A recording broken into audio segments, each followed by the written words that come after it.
മൂത്ത ആൾക്കാരോടെങ്കിലും എന്തെങ്കിലും അപമര്യാദയായ ഒരൊറ്റ വാക്ക് പറഞ്ഞാൽ ഗസാലിമാമ തങ്ങൾ പറയുന്നു, അപ്പ പറഞ്ഞു ഉപദേശിച്ച് തിരുത്തിക്കൊള്ളണം. ഒരിക്കൽ വിട്ടുവീഴ്ച കൊടുത്താൽ പിന്നെ അതങ്ങനെ വളർന്ന് വളർന്ന് വളർന്ന് നിയന്ത്രിക്കാൻ കഴിയാത്ത രൂപത്തിലാകും.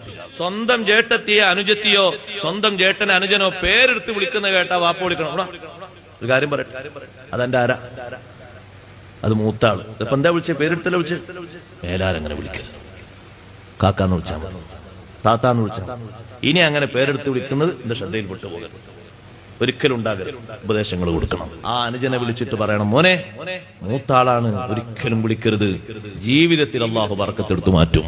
നിന്റെ മക്കള് നിന്നെ ഭാവിയിൽ ബഹുമാനിക്കാതെയാകും. മൂത്താളെ ബഹുമാനിക്കണം.